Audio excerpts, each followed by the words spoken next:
Good afternoon, everybody. Good to see all of you. With President Trump as commander-in-chief, the world is a much safer place. After decades in which past presidents coddled and enabled the world's leading state sponsor of terrorism, President Trump finally ended the immediate threat of a nuclear Iranian regime. Following President Trump's command, the most powerful military in the history of the world executed massive precision strikes on 3 of the Iranian regime's key nuclear facilities. The objective of Operation Midnight Hammer was to destroy the regime's nuclear enrichment capacity and stop the grave nuclear threat posed to the United States, Israel, and the rest of the free world. The mission, which will go down in the history books, was an overwhelming success. Secretary of Defense Pete Hegseth and the chairman of the Joint Chiefs of Staff Dan Raisin Kane covered the operation in great detail at their briefing this morning at the Pentagon, and I encourage every American to watch it. As President Trump has said repeatedly, the United States of America has the greatest, fiercest, and bravest armed forces ever to stride the face of this earth, and we couldn't be more grateful and proud of our nation's warriors. The Iranian regime was weeks away from being able to produce a nuclear weapon that would threaten the entire world before President Trump took this decisive action on Saturday night to obliterate their nuclear capabilities. The contrast in leadership could not be more clear. Barack Obama and Joe Biden sent pallets of cash, American taxpayer dollars, in a failed attempt to buy the Iranian regime's compliance with a weak and ineffective deal. President Trump sent a fleet of American warplanes to destroy Iran's ability to produce a nuclear weapon. The United States and the entire world are safer because of this president's decisiveness. Despite agenda-driven leaks by the fake news media aimed at undermining this incredible accomplishment achieved by President Trump and our brave fighter pilots, there is broad consensus emerging already that Iran's nuclear capabilities were indeed destroyed. The United States, Israel, the United Nations, and even Iran all agree they can no longer build a nuclear weapon. So why did the president immediately turn to obliterating after the Iranian nuclear threat?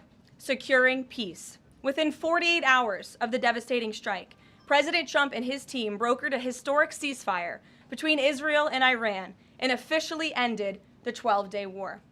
The Middle East is now shifting away from chaos and bloodshed and moving toward the beginning stages of a new era of peace and stability that President Trump has long called on them to achieve. This was unthinkable at this time last week, and this is what peace through strength looks like. Under President Trump, America will relentlessly advance our interests without being dragged into endless wars. His fearless leadership guarantees America is once again respected across the world. Just look at what he was able to accomplish at the NATO summit in the Netherlands. Many of you were there. Our allies agreed to invest 5% of their GDP annually in defense because President Trump demanded it. This will be the most significant reinforcement of NATO's collective defense in the history of the NATO alliance. And as a result, the United States of America will carry less of the burden, and our NATO allies will be stronger than ever before. As NATO Secretary General Ruda put it, for too long, one ally, the United States, and our taxpayers, I may add, carried too much of the burden of that commitment. And that changes today. President Trump made this change possible. We will produce trillions more for our common defense to make us stronger and fairer by equalizing spending between America and our allies. This is the Trump effect. This is what the president meant when he declared that America is back. Now, back here at home, Americans are paying much cheaper prices for gasoline this summer, as both the Wall Street Journal and the New York Times pointed out today. Here's how the Wall Street Journal put it. Hitting the road this summer won't bring as much of a big hit to your wallet. The national average for a gallon of regular gasoline is about 23 cents cheaper than this time last year. Analysts say plentiful supply is expected to keep prices down in the coming months. These are the cheapest gas prices at this point of the summer since 2021. And despite all the doom casting from liberal pundits, oil prices on Tuesday were lower than before the Israel-Iran conflict began. As President Trump continues to unleash American energy, our country will have even more efficient, reliable, and affordable energy to protect our national security and fuel our people. Later this afternoon here at the White House, the president will host a One Big Beautiful event in the East Room to rally Republicans to get the One Big Beautiful bill across the finish line.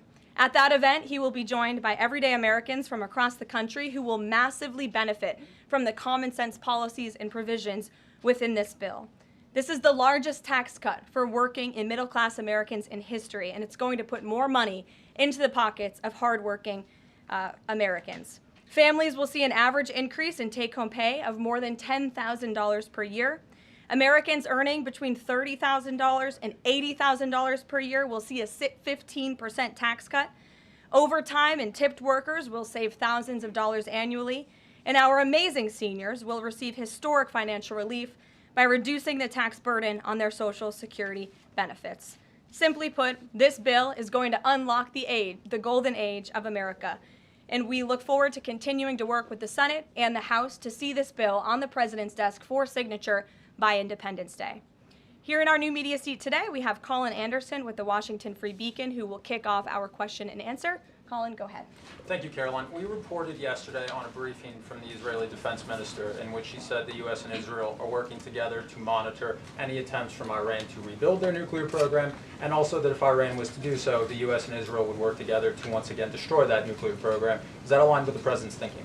Look, the president, as I said in those opening remarks, Colin, and thanks for being with us today, views the Middle East on its way to peace and prosperity. And the president used strength on Saturday night. The whole world saw that the United States is indeed the most lethal fighting force in the world with those precision strikes on Saturday evening. But the president wants peace. He always has. And right now we're on a diplomatic path with Iran. The president and his team, namely Special Envoy Witkoff, continue to be in communication with the Iranians and especially our Gulf and Arab partners in the region to come to an agreement with Iran. As for our alliance with the State of Israel and that friendship and that partnership between the United States and the State of Israel, I would argue it has never been stronger. And we see a new era in which perhaps some of these Gulf and Arab states can sign on to the Abraham Accords. That was one of the president's most signature accomplishments in his first term, and he'd like to see more of those countries sign on in this second term. And so we look forward to sustaining a long and durable peace in the region, and the president wants to do that through a diplomatic solution. But as he proved on Saturday night, he's not afraid to use strength if we need to do it. Gabe. Thanks, Caroline. The president mentioned in a Truth Social post that no enriched uranium was moved from Fordo. What about the other two sites, Isfahan and Natanz, and how can the president be so sure that no uranium was moved? Well, what I can assure you is that the United States and our intelligence agencies and Director Ratcliffe and the President's entire national security team were obviously watching these sites very closely in the weeks and the days leading up to the attack on Saturday, which I will add was one of the most secretive and successful operations in United States history. I think many of you in this room would agree with that because none of you in this room knew about the strike on Saturday until it took place. So we were watching closely, and there was no indication to the United States that any of that enriched uranium was moved prior to the strike. From any of the sites? Correct. And then one more thing, Caroline. Next week, the president mentioned that there'd be talks with Iran. Didn't mention any details, and Iran has not confirmed them. Can you share any details about any potential talks next week? We don't have anything scheduled as of now, but I spoke to our Special Envoy Witkoff at length this morning, and I can assure all of you we continue to be in close communication with the Iranians and through our intermediaries as well, namely the Qataris, who have been an incredible ally and partner throughout this entire effort. And as I said, this administration is always focused on diplomacy and peace, and we want to ensure we can get to a place where Iran agrees to a non-enrichment civil nuclear program. And there are many other requests that the United States has. Those details continue to really, they're just starting. Of course, the operation was just on Saturday night, but we are in touch. And if there is a meeting, we will let you know, as we always do. Brian. Thank you, Caroline. There's two. One on trade. On the July deadline that's coming up for the trade deals, is that deadline still hard and fast for the president, or is he now considering even coming to trade deals after that deadline, and where is he on that going forward? I think the president has been asked this quite a few times by many of you in the media. I've heard him answer it at press conferences and at gaggles. He just spoke about it on Air Force One.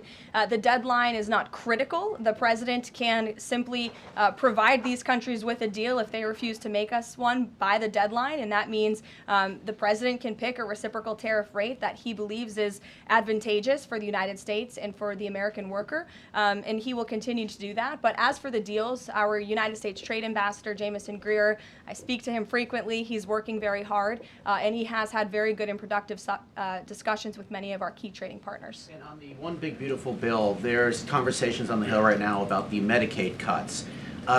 Yeah, I'm curious if the final bill that the president's been talking about comes to him and it has Medicaid cuts in it, will he sign it, or would he rather just Congress do away with those cuts? I think our friends in both the Senate and the House know exactly where the president stands on Medicaid. He wants to get rid of the waste, fraud, and abuse, and they are working to do that in the Senate right now. Jennifer. Follow up on that, on the big beautiful bill, is there enough time for Congress to work through the issues it needs to work through? I'm saying, does the president need to move back his deadline a little bit? We expect that bill to be on the president's desk for signature by July 4th. I know that there was a ruling by the Senate parliamentarian this morning. Look, this is part of the process. This is part of the inner workings of the United States Senate, but the president is adamant about seeing this bill on his desk here at the White House by Independence Day. And then on Israel, is there a date set for the prime minister to visit the White House yet? Is he coming in a couple weeks? There isn't a date, but the prime minister has expressed interest in coming to the White House to meet with the president and come to Washington. The president is obviously very open to that, but we don't have a date. When we do, we'll let you all know. Kate. The president suggested he was open to sending more Patriot air defense missiles to Ukraine. Is that going to happen, and were there any other assurances that he made directly to Zelensky when they met? I'll let the president speak on that. That was a private conversation between he and President Zelensky, but the meeting was a good meeting, and it was a meeting towards progress, and the president, as he said, repeatedly wants to see this war come to an end, but I'll let him speak on that specific And point. Witkoff yesterday suggested that there would be more countries signing on to the Abraham Accords. What's the timeline on that, and which countries specifically is the administration looking to have sign on? Well, the president is certainly hopeful that more countries in the region will sign on to the Abraham Accords. Again, we want to see a long, withstanding, endurable peace in the Middle East, and that's the way to do it. And when the president met with the new president of Syria, that was one of the requests that he made for Syria to sign on to the Abraham Accords. I don't have a timeline for you, but this administration wants to see that happen, and our partners in the region should know that. Rachel. Thanks so much. Just to follow back up on the meeting that the president mentioned about wanting to have this meeting with the Iranians next week. Clearly there's a willingness here from the administration to want to meet with Iranian officials. What is the holdup here in trying to schedule it? Are you experiencing any resistance from the Iranians? No, have some patience. We just had this strike on Saturday night. The president secured a ceasefire. A lot has happened in the last week. He was just in the Netherlands. Now he's back home to have a big event this afternoon on the One Big Beautiful Bill and get our domestic priorities across the finish line. So we'll get there, and like I said, we're in constant communication. And just one more, just on the goal of the meeting. The president mentioned yesterday that it may not be necessary to have an agreement with the Iranians.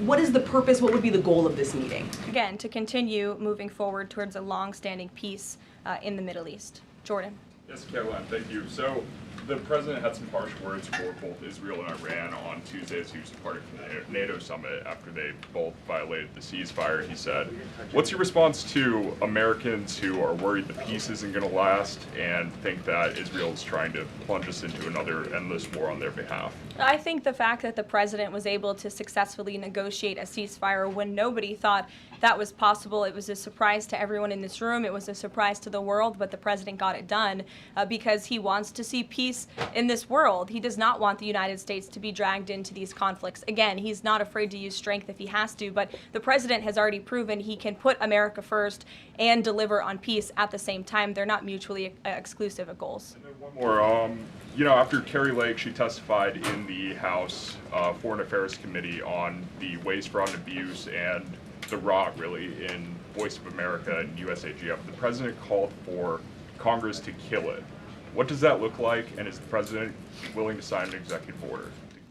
Well, I believe that that action would have to be legislative through Congress, and the president directed Congress to get that done in his Truth Social post yesterday. If there is any executive action that can be taken to cut some of the waste, fraud, and abuse or do away with the program entirely, I'm sure our great Deputy Chief of Staff, Stephen Miller, is already looking into it. And if it can be done, it will be done here at the White House. But Congress should act as well.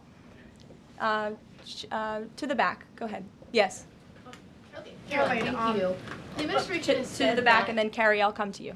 Yeah, the administration said that the DIA report was low confidence intel. Can you share what other assessments are currently underway to get to the bottom of just how effective these strikes were?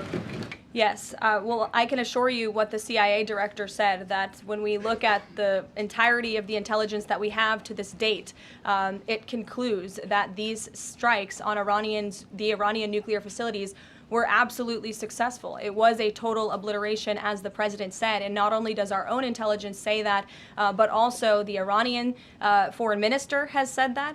We saw Israel conclude the same thing based on their own intelligence. We also had the United Nations say that as well. So I think the only other time the United Nations, Israel, Iran, and the United States has agreed on something is that the sky is blue, but they all agree that Iran's nuclear facilities were completely demolished. And I would just like to reemphasize, you mentioned this was a low confidence preliminary intelligence assessment, and the entirety of that assessment was not leaked to the media. Only tidbits of that assessment were leaked to CNN. And we have seen this playbook run before, where you have people in the intelligence community, or perhaps on Capitol Hill, we don't know, but I believe the FBI is investigating to find out who that leaker was, because it's illegal, and they should be held accountable for that, leaked bits and pieces of an intel assessment to push a false narrative. And it's to the same reporter, I will add, Natasha Bertrand of CNN, who has done this in the past. In 2020, it was Natasha Bertrand who had 51 intelligence analysts falsely lie to her, but she still put it on paper for some reason,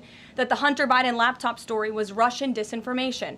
We all know that's not true, right? We can all agree on that now. That was a lie from the intelligence community.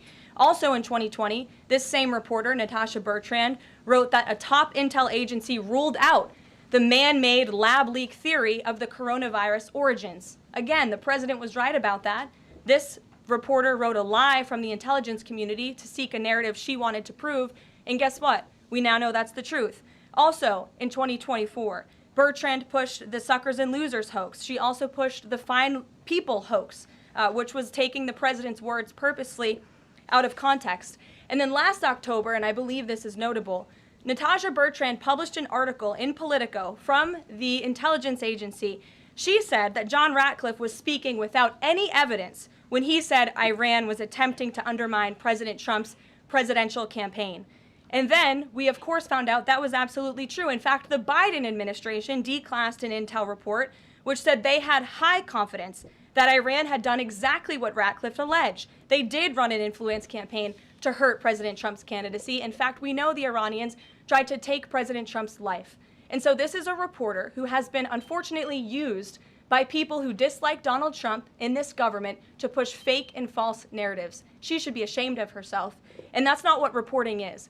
Journalism is trying to find the facts and the truth. And this week we saw this same reporter being used to push a fake narrative to try to undermine the President of the United States, and more importantly, the brave fighter pilots who conducted one of the most successful operations in United States history. And I think the American people fully know that this operation was a complete and total success. Elizabeth. Thank you, Caroline. The Miami Herald recently published a story saying the Trump administration was targeting migrant foster children. The Trump administration has denounced this as false. Could you clarify the Trump administration's position on protecting migrant children, particularly the 300,000 lost under the Biden administration? Yes, I saw that Miami Herald article yesterday, and I was aghast at the headline. It's egregious to accuse this administration of trying to target foster children. That is not at all what is happening at the Department of Homeland Security.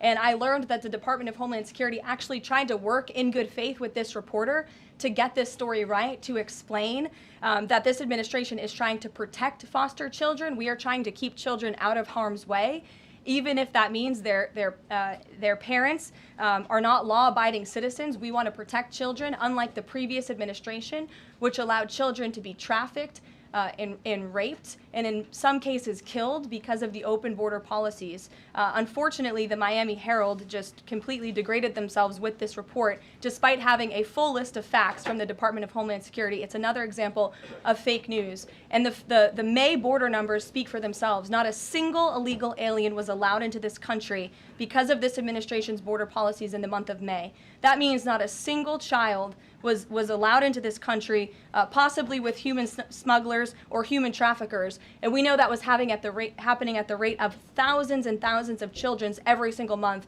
in the previous administration for 4 years. And you didn't see any reporting of that from the Miami Herald, but now they're trying to accuse this administration. And we tried to give them the facts, and they refused to report them. So thank you for bringing that report to light. Aisha. Good to see you again. You too. I know you're looking for You're this. usually on the Hill. I know, I'm here today. I know you're looking for this leaker. Is it your belief, I know you said earlier you're not sure if it's on Capitol Hill or at the Pentagon, but is it your belief that it might be in Capitol Hill, and how confident are you that you'll find this leaker? Well, I'm not personally looking for the leaker. The FBI is looking for the leaker, so you'll have to ask them in the Department of Justice in terms of this investigation. But leaking top secret classified intelligence is a crime, and people need to be held accountable for that crime. And then can I just ask you about how you're going to be limiting intel to Congress? What would you say to lawmakers who say they have oversight privileges, they need this information? This administration wants to ensure that classified intelligence is not ending up in irresponsible hands, and that people who have the privilege of viewing this top secret classified information are being responsible with it. And unfortunately, clearly, someone who had their hands on this, and it was a very few people, few number of people in our government who saw this report, that person was irresponsible with it, and we need to get to the bottom of it, and we need to strengthen that process to protect our national security and protect the American public. Mary Margaret, go ahead. Thank you, Caroline. Sure. You just laid out a lot of different stories about disinformation that Natasha, excuse me, that Natasha Bertrand had pushed during her time at Politico and at CNN. Why would any member of the Trump administration leak anything to her? Well, again, as I just said, we're investigating who that leaker was. It could have been someone in the intelligence community, or it could have been someone on Capitol Hill who had access to this document. The FBI is searching for that person. Go ahead. Thanks, Caroline. The president was And obviously... clearly it was done to undermine the president, to answer your question. And I'm sorry, I really wanted to follow up on that really quickly. Before the strikes on Iran, we saw a number of other leaks about Tulsi Gabbard, the Vice President Vance. Is there an effort to divide the president's team when it comes to these leaks and which reporters they choose? I do believe there's an effort on the outside of this building to try to divide the president's team on the inside, and sometimes you have to look at these headlines and laugh, because I've been in meetings where I know these things are absolutely not true, and again, we do our best here, I believe, to try to push back and correct the record with all of you, but there is fake reporting. That's just the reality of this country, unfortunately, but I can assure you the president's team is strong, especially the national security team. Everyone is very proud of the president, of our commander-in-chief, and of our military for the successful operation that took place on Saturday night. Thanks, Caroline. The President was obviously very pleased with getting his NATO allies to increase defence spending. He's made the same demands of Asia-Pacific allies of the United States, including Australia, where I'm from. How does the NATO result impact negotiations with Asia-Pacific allies? Does it, strengthen the President's resolve to say, well, our NATO allies have done it, now you need to do it too? Yeah, I mean, look, if our allies in Europe and our NATO allies can do it, I think our allies and our friends in the Asia-Pacific region can do it as well. But as for our specific relations in those discussions, I'll let the president speak on those. And can I just ask as well, when he had to leave the G7 early, he missed out on a number of bilateral meetings that were scheduled with other world leaders, including the Prime Minister of Australia. Obviously, President Zelensky, he's managed to meet since then, but are there plans afoot to make up for those meetings with the world leaders that he missed out on? Yeah, I think many of those world leaders understood the situation happening in the Middle East and the urgency and the need for the president to get back to Washington to monitor that situation. And obviously that was the right call, considering the success of not only the operation on Saturday night, but also the ceasefire that the president has since brokered on behalf of not just our country, but the entire world, frankly. But he has made up a couple of those meetings, and he has had direct phone calls with some of those leaders he was supposed to meet with as well. Not all. Ed. Yeah, thanks, Caroline. So to clarify on trade, so what happens to the countries other than China on July 9th? That's a decision for the president to make, and I will let him make it. Okay, and secondly, so now that oil is just about upper $60s a barrel, when's the administration going to start refilling the Strategic Petroleum Reserve? That's, again, a decision for the president to make and our Secretary of Energy. There's no imminent plans to do that, from what I understand. But as you have seen with the plummeting of oil prices in this country, it's because this president and our Department of Energy have really tapped into our resources here, and we have an increase of supply, unlike the previous administration that totally hampered our domestic energy efforts, but totally robbed and drained our strategic petroleum reserves. So when the time is right, the president will make that decision, but right now we are utilizing the resources that God blessed us with right here in our country to produce energy for our people. Yeah, one more if I could, on the one big beautiful bill, does the president believe the parliamentarian of the Senate should be removed? I haven't spoken to him about that, and I'll let him speak on it. However, again, he knows this is part of the process and the inner workings of the Senate, and he wants to see this bill done, and he remains very much engaged in these conversations and in this process with lawmakers in both the Senate and the House side, and the whole White House does as well. In the back, yes, Libby. Thank you, Caroline. Earlier today, the president stated that these photos out of Fordo that were showing nuclear materials being removed, suspected of showing that, were just concrete workers. What intelligence is that based upon? Look, the president shared that statement with all of you, and I already answered the question about whether uranium was moved prior to the strike, and the answer is no. Is there a chance that the DIA report becomes public at any point? I don't think this administration is going to get into the habit of sharing classified, top-secret information. Those classifications exist for a reason, and I wish everyone who had the privilege of looking at these documents would respect that. Daniel? Thank you, Caroline. You've been emphatic that the president's expectations for the one big beautiful bill to hit that July 4th deadline. You had a big meeting on Capitol Hill yesterday with the Republican Study Committee. Did you walk away from that meeting pleased with what you heard? Did it bolster your confidence that Congress is able to meet that the expectation of the president? Yes, I did. The camaraderie at the Republican Study Committee was great. Members, expressed, their feelings about the bill, but as we saw, the bill passed through the House, despite many people believing it could not. So the House is ready to receive this bill back from the Senate so they can pass it and bring it to the president's desk. So it was a great meeting, and Republicans are very unified. And we also talked about the mayoral race in New York City and how the victory of the Democratic primary candidate really shows how far left and unhinged the Democrat Party has become. And Republicans truly are on the right side of every issue in this country. We are on the side of no men in women's sports, on the side of low taxes, secure borders. So that was the topic of discussion. And the unity was strong and the camaraderie was high. And I know everyone looks forward to being here at the White House for the bill signing next week. Sure. Thanks, Caroline. The Supreme Court ruled this morning that South Carolina is allowed to deem Planned Parenthood as not a qualified health care provider, and that will block it from receiving Medicaid funds. Does the White House have a statement on that ruling, and would the president support a standalone bill from Congress to defund Planned Parenthood at a federal level rather than letting each state determine it?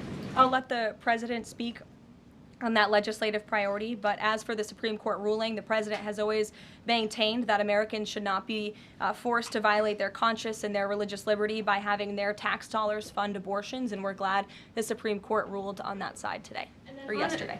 Then on Iran, but on a domestic matter, in January, President Trump revoked security details for several former administrations, including Mike Pompeo, Mark Milley, and John Bolton. Given the heightened tensions with Iran right now, is he considering restoring those security details? That's not under consideration right now. Fran. If I could follow up on trade, and then I have a question about the bill as well. Are you saying at this point that there's no plans to extend that July 8th and July 9th deadline? I mean, especially with everything that's been going on, from Iran to the tax bill on Capitol Hill, is that under consideration at all at this point? Perhaps it could be extended, but that's a decision for the president to make. And as far as the bill itself goes, since the president has been back, what has he been doing beyond the event that he's having later today to try and get wobbly senators on board? Is he making phone calls, twisting arms? Is he having some people over to the White House? Can you tell us more about that effort? There have been meetings at the White House this week. I saw some senators rolling out of the Oval Office the other day, and the president remains on the phones talking to his friends in the Senate when necessary, and when they call, he picks up the phone. And I think that's why they greatly trust and respect his leadership. And we're having that big event later this afternoon at 4 o'clock. I would encourage you all to tune in. We're going to have some great everyday Americans who are in attendance. We'll have some tipped delivery drivers. I think we're going to have a barber from the great state of Arkansas here in attendance. We're going to have some law enforcement officers, some Border Patrol agents, and Tom Homan will be speaking as well. So the point of this event is to show the American people how this bill works for them and how there are provisions in this bill that will change their lives. Can you tell us which senators you saw rolling out of the Oval Office? I'll let the president speak on that if he wish. I don't share details about his private meetings without his permission. Emily, go ahead. Today, the Justice Department announced it was opening an investigation into employment discrimination at the University of California, alleging they had race and sex-based quotas. Federal law bars hiring somebody based on their race or sex, but do you also object to universities working harder to make sure they have a diverse group of candidates to consider? And do you expect more investigations like this from DOJ? I have not seen that investigation from the Department of Justice, but I can certainly check in. What I can tell you, it's the position of this president that we want to restore a merit-based society and culture in the United States of America, where people are not hired nor are they promoted based on their color of their skin or their gender. The president wants people to be hired in the workforce because of their merit and their skill, and I think most Americans agree with that. I'll take one more. Carrie, because I promised you earlier. So the Ayatollah Khomeini came out and said that Iran will, quote, never surrender to the U.S. That being said, what remains to do with the possible responses from Iranian proxies in the region and even in the U.S.? Look, we saw the Ayatollah's video, and when you have a totalitarian regime, you have to save face. I think any common sense, open-minded person knows the truth about the precision strikes on Saturday night. They were wildly successful, and it's what led to the ceasefire agreement between Israel and Iran, which the president is very grateful for. And the United States of America remains prepared to defend our assets and our personnel in the region. And again, I would just emphasize the success of the strike that took place on Saturday night, and the world is a safer place because of it. Thanks, guys, for coming today, and you'll see the president at 4 o'clock. Thanks.